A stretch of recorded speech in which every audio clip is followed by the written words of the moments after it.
2024, 90 persons had been shot and killed by the security forces, representing a 14% increase over 2023. INDECOM has seen a noticeable increase in planned police operations in 2024. Up to the end of July, 34 persons were shot and killed during 29 planned police operations. In none of these planned operations were body-worn cameras issued or deployed. In light of this increase, INDECOM welcomes the Police Commissioner's recent declaration of his commitment to ensuring that his officers will be outfitted with body-worn cameras during planned police operations.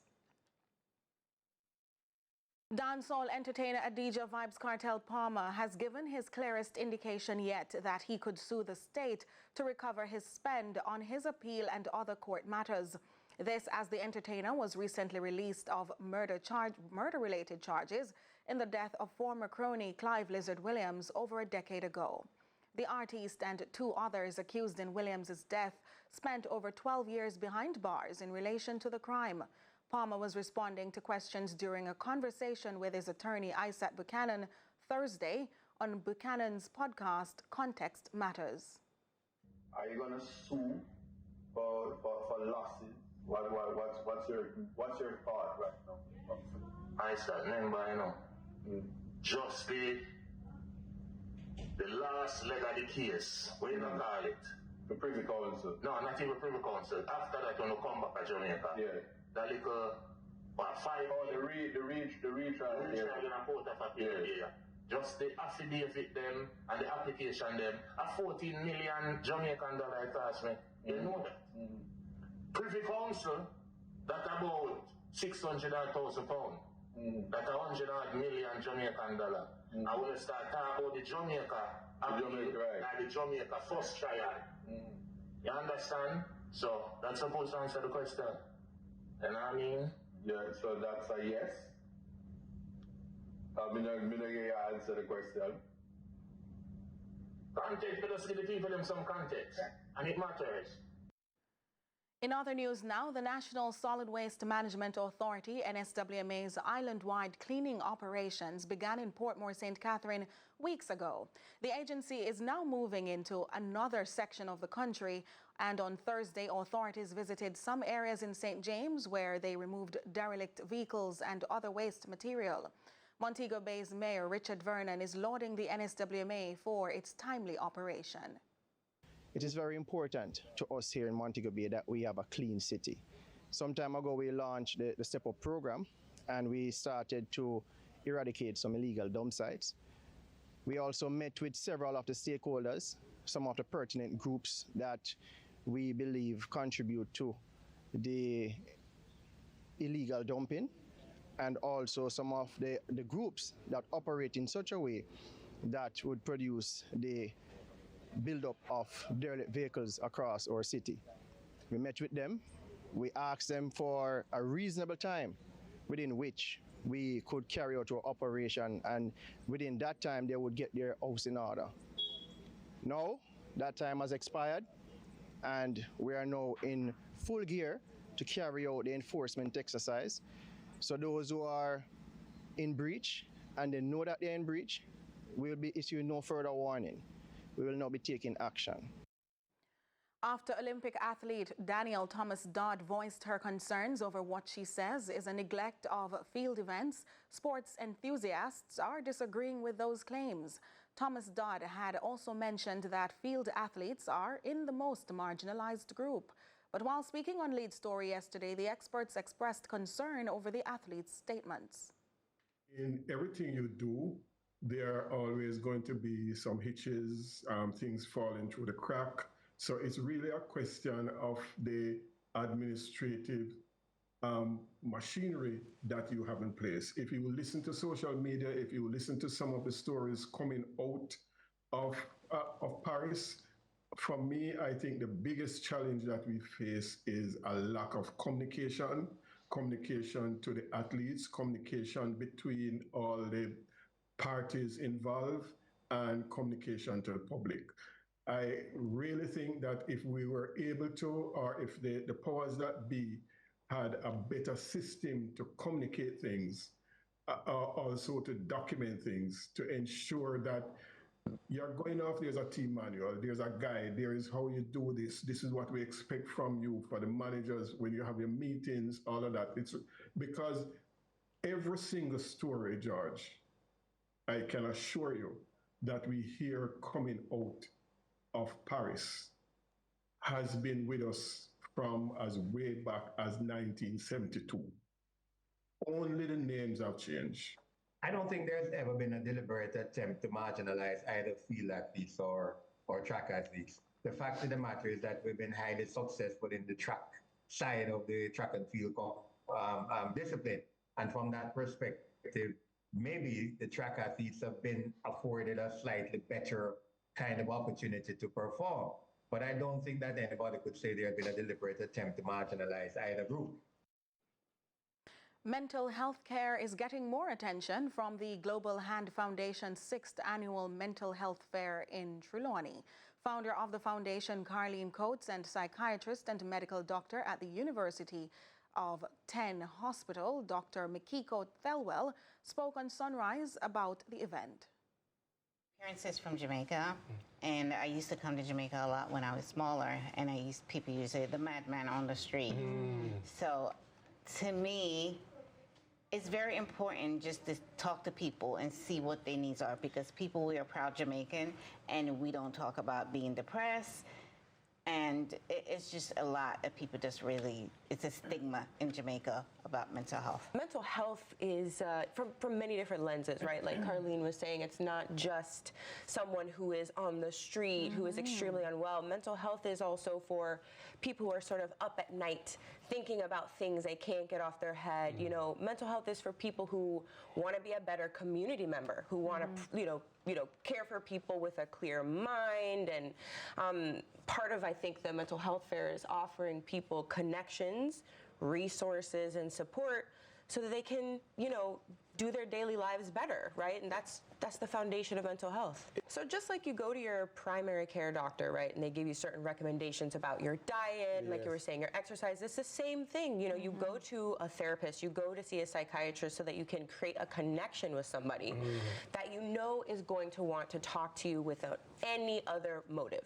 You have somebody who's on your team, supporting you, difficult life decisions. Not everybody grows up with the support of a community or a family, but there are people like myself and Carleen who dedicate our lives to making sure that everybody has access to, exactly like you said, preventative mental health care. As teacher migration hits crisis levels, educational planning expert Professor Canute Thompson is citing a recent study that runs counter to initial claims made by the government about the state of education in Jamaica. Adrian Williams has that story. At the heart of a nation's education system, one will find teachers responsible for imparting knowledge and preparing students for the world of work. But with so many trained yearly, and of those a significant number migrating, Director of the Caribbean Center for Educational Planning, CCEP, Professor Canute Thompson, says there is a cause for concern based on a teacher migration study he conducted back in 2022. We have raised this matter at this point to highlight the depth of the crisis. There has been an intensification of migration, and it poses a problem, a challenge for our education system. Of 157 teachers surveyed for the study, 45.9% had left the Jamaican classroom and are working overseas, while some 41.4% were seriously contemplating migration. We're having this conversation now because the government of Jamaica has signaled for the first time that it is seeking to recruit teachers from overseas. They're targeting Ghana, Nigeria, India, and the Philippines, which incidentally are 4 of the countries that North America and the UK also target, particularly India and the Philippines. The study identified several root causes for the mass movement of teaching professionals. We found 4 major factors. 1, low salaries. 2, lack of resources. 3, working conditions. And 4, leadership.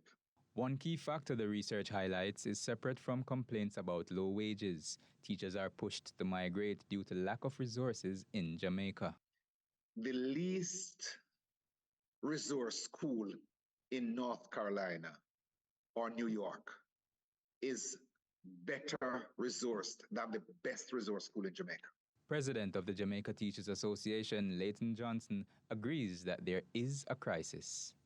We are at a state of crisis, and we want the Ministry of Education and the nation to understand that there is the need for us to deal with this systemic issue in order to save our country at this time.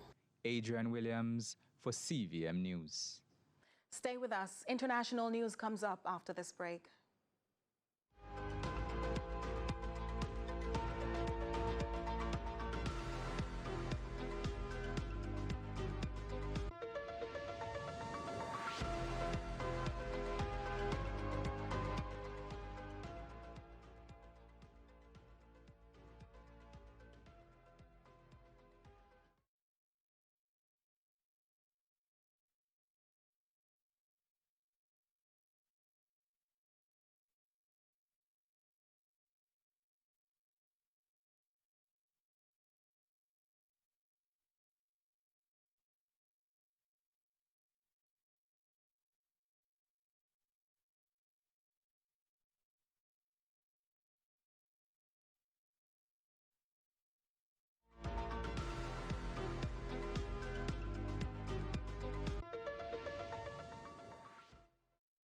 Thanks for staying with us. To international news we go. Israel has agreed to send a delegation to have fresh conversations on a Gaza ceasefire and hostage release deal.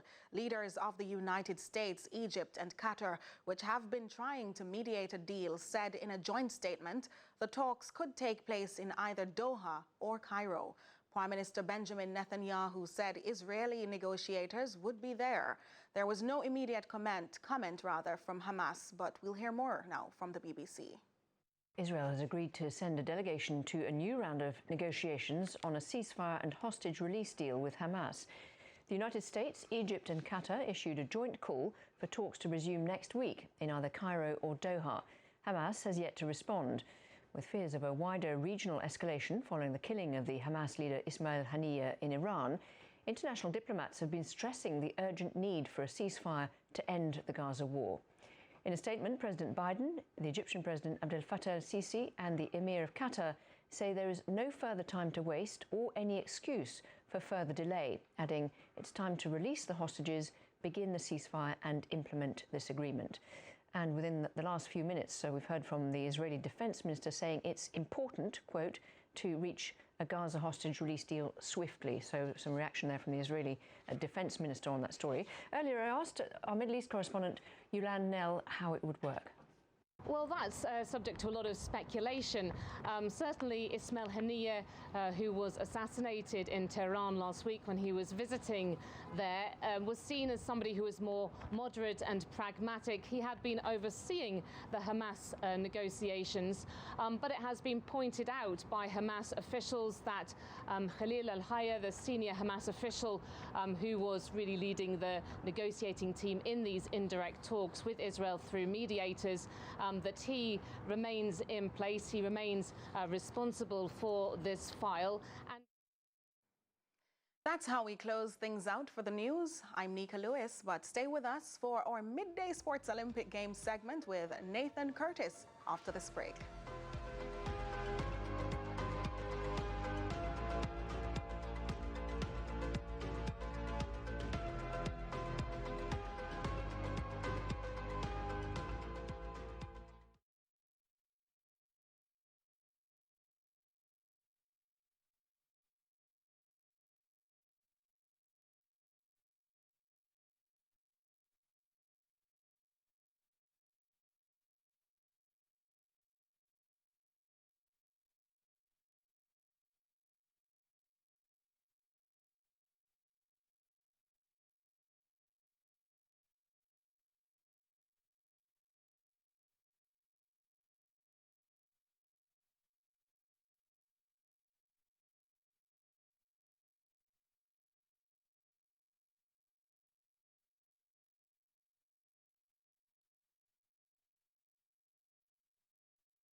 Good afternoon. This is Midday Sports. I am Nathan Curtis.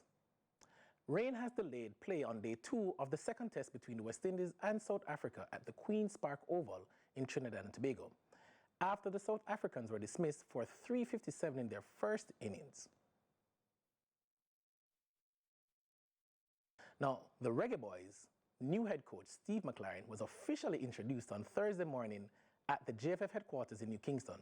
Ronaldo Adams tells us more. Fresh off a stint with Manchester United, Steve McLaren now takes on Mission 2026, the challenge of guiding Jamaica to the next World Cup.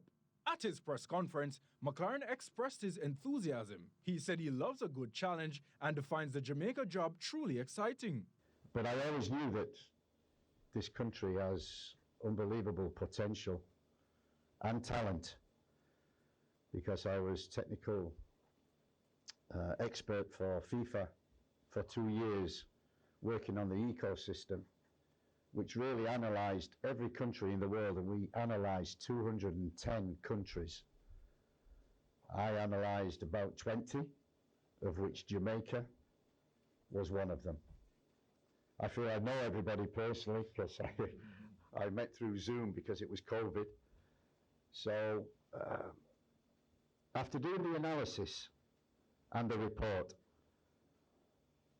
3 years ago, Jamaica has always been in the back of my mind, because it was the one country in which the potential and the talent is here. And there is such a lot to do. What I've seen over the last 2 years is unbelievable development. McLaren also commended his predecessor, Hamir Hallgrimsson. There's really, in the last 2 years, the committee, the staff, the coaches, and the previous coach, I believe, have done a great job. It's my job now to take the baton and to carry that on. And I spoke with Jaime a couple of weeks ago, and he said to me, I just wanted to leave the shirt in a better place. And I think that's exactly what I want to do. Leave the shirt in a better place. Jamaican football in a better place. Hopefully. And the vision is 2026. Is development of coaches, is development of the talent that is on this island, and everything else that goes with it. It's not about resources, it's about people. Now, in less than 15 minutes, Jamaica's 4x100 meters team will vie for gold in the final of the event at the Paris Olympics. On Thursday, the quartet of Alana Reid, Kemba Nelson, Sasha Lee Forbes, and Tia Clayton ran a season's best of 42.35 to finish third in Heat 2 behind Great Britain and France, and book their spot in today's final. Joining to discuss our chances of a medal is Aileen Bailey, gold medalist in women's 4x100 meters team at the Athens Olympics in 2004. Good afternoon, welcome Aileen, how are you?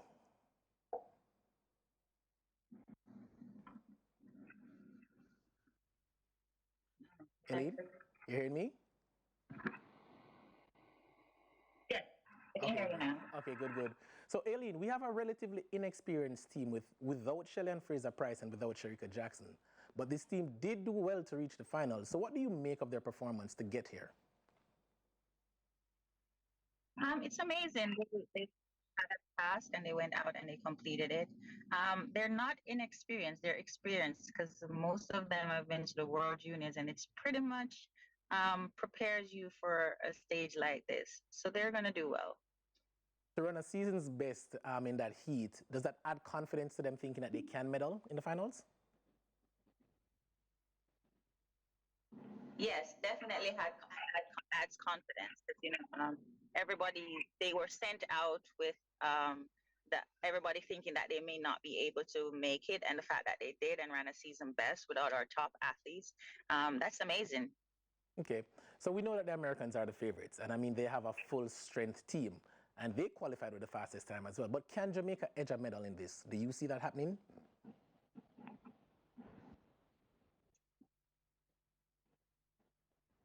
I mean, it's the 4x1. As long as we have smooth passes, we'll be able to compete well. So the passes have to be good. The team has to be set up the right way. and then we definitely can pull off a medal. Okay, I love the sound of that. So we have Jaden Hibbert, who will be competing in the men's triple jump at 1:13 Jamaica time. Do you think after making the World Championships last year, though he missed out on a medal due to injury, is this a perfect opportunity to show that he can do it on the world stage? And what do you think of his chances? He does have a chance because everybody else, it's so much pressure on them. Like nobody's paying attention to him. And I love that.